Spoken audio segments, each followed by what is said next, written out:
Congressman Pulong Duterte binatikos ang pangangalap ng lagda sa Davao City para sa Chacha. Aba, meron daw presyo. Si Brenda Manalo ng Sunshine Radio Davao sa detalye. Binatikos ni 1st District Congressman Paulo Pulong Duterte ang napabalitang People's Initiative na pinapangunahan umano ni PBA Party List Representative Margarita Mix-Nograles.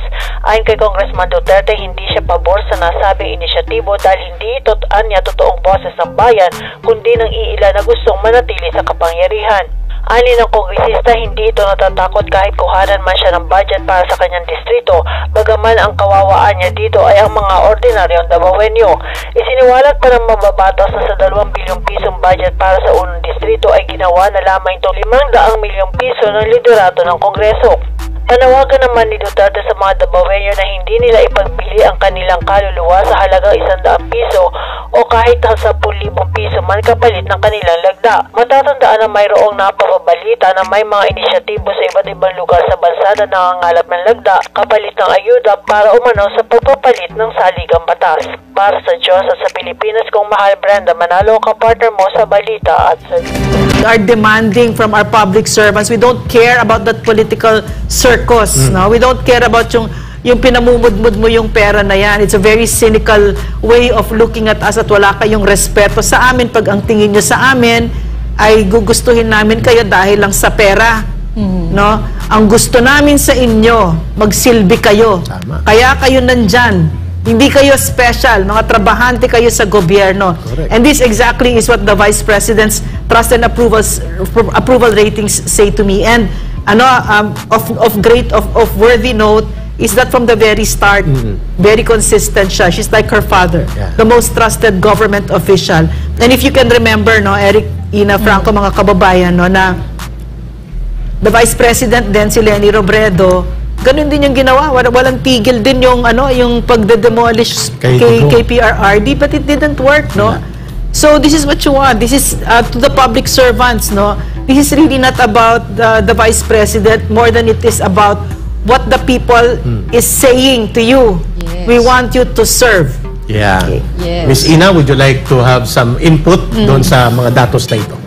Turon ko yung nabanggit ni Ma'am Lorraine kasi itong survey na to, no, based on noong September to December, ito yung kasagsagan. Ayan, na narinig September to natin December ang pala yan, no? Yes. Ma'am, first Yan yung tuloy-tuloy. September to December. Yeah, I think almost natin na sa NCIF na issue, yung sa confidential fund. And yun, sunod-sunod, pati yung kanyang naging record sa Davao, di ba? Talagang yan, kinakalkal yan, sinisiraan siya ng mga makakaliwa. At ang ito lang, hindi ko lang nakita dito ano ba talaga yung sinasabi nating batayan para masabi nating trustworthy ang isang government official. Yun yung gusto ko rin itanong sa inyo, mga kasama, mga kababayan, paano ba nating masasabi na ang isang lingkod bayan ay talagang mapagkakatiwalaan? Base dito sa ranking na inilabas ng Pulse Asia Survey, si Vice President Sara Duterte ang pinakamataas, and then sinundan ni Pangulong Bongbong Marcos, and then si Senate, si SP Miguel Subiri, and then si Speaker Martin Romualdez. So, ayan, no, nakikita consistent natin. din ito, ha? Very consistent. Oo, nasa bottom line siya. At kahit dublihin mo ang kanyang survey, percentage na pakalayo. Tsaka maganda na yung top 2 trusted ay ang President at ang Vice President. That speaks really well for their Siguro yung nating mga kababayan, mamaya basahin natin yung komento, may oras tayo. Ay, ano ba yung mapagkakatiwalaan? I also think that itong survey na to is also a reflection of what the people think about the CPP, NPA, and the F-party list. No? Kasi sila yung operators dito no? So, totoo pala talaga yung sinasabi natin na kinamumuhian itong mga ito. Yes. Kasi sila yung kalaban ng Vice President, sila naman yung mga attack dogs, sila yung nag-front niyan, di ba? At saka yung any kind of alliance with the CPP is really a kiss of death, no? And any leader that stands very strongly against the CPP, NPA, NDF na kinamumuhian ng taong bayan, yan ang pinagkakatiwalaan ng taong bayan. At ipinagbubunyi, no? Nire-reward siya ng taong bayan. They approve very well of what the Vice President is doing and saying. Correct. At yan po mga kababayan ang naging pananaw ng ating lahat dito sa ating bansa, mga Pilipino, patungkol sa ating Pangulo, Vice Presidente, Senate President at sa ating House Speaker. Tsaka pwede ba last na ha? Last na. So, gusto ko lang ulitin sa mga politicians nga, no? Yung sinasabi namin dito, libreng advice yun. Pag kayo ay nakipagkontsyabahan sa CPP, NPA, NDF, mag-goodbye na kayo sa mga political ambitions ninyo. Kasi age of information ngayon, sasabihin talaga na, malalaman talaga ng taong bayan kung sino yung sinasabi ni Eric na dating governor, no? Na kongresista ngayon, na nandun sa franchise committee. Patawag niyo pa ulit kami, baka sabihin ni Eric kung sino yan. Oo, kasi sino ang ako source mo, Eric? Di ikaw, di ba? Ikaw mismo, di ba? So, malalaman na ng taong bayan. Sa madaling salita, tapos na ang CPP, NPA, NDF. Talagang umuurong ng ating bansa. At yan ay dahil sa inyo. So, maraming salamat. At ang indicator dito, Ma'am Lorraine, Miss Ina, and Brother Franco, mga kababayan, ang mga surveys na ito po, indicators po ito. Barometro ito, sukatan.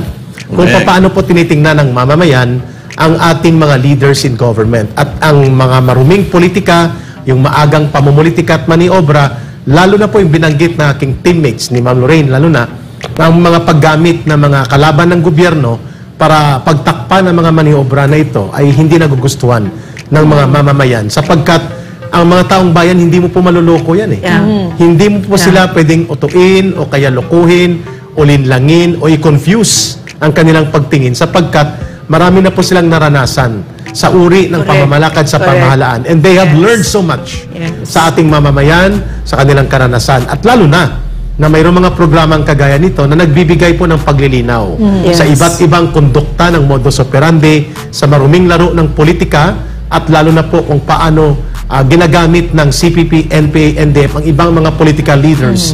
Kung kaya, ang mga taong bayan mismo, pag nagkaroon ng mga ganitong survey, ay hindi mo po mapagtatakpan ng katotohanan, magre-reveal. 4 na survey na, Mama, since last year. Consistent. Siya ang pinakamataas, si Vice President Sara Duterte, at pumapangalawa pa rin sa kanya si Pangulong Bongbong Marcos Jr. At pati po ang kagawaran ng Departamento ng Edukasyon ay na-appreciate ng taong bayan ang kanyang uri ng pamumuno.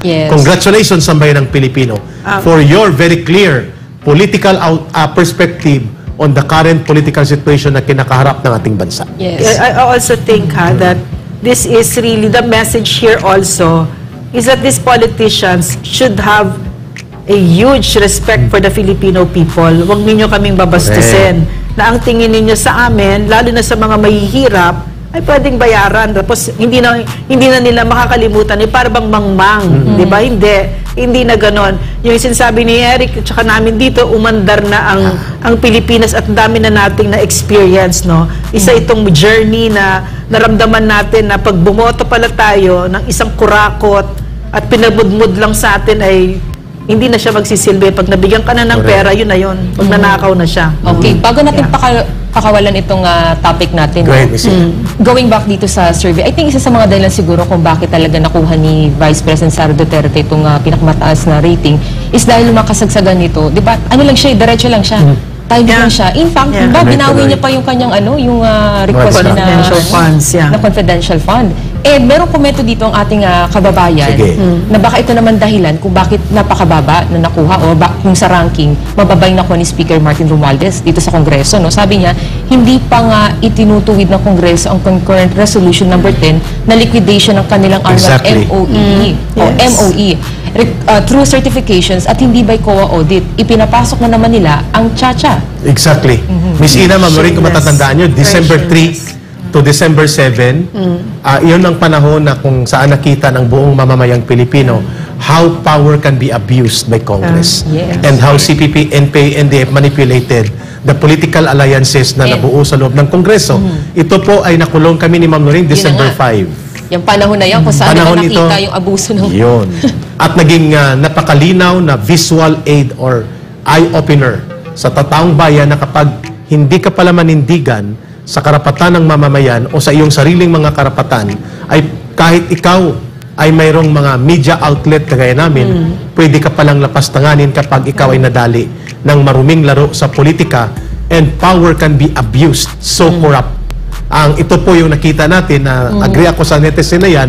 Thank you po for that analysis, hindi namin nakita kanina yan, na ang taong bayan po nagalvanize at na-consolidate ang kanilang mga pananaw kung gaano kaimportante ang isang tamang paglilingkod at hindi abusado na opisyal sa gobyerno. At ito rin ang panahon ng survey na ito, December 3 to to December 7.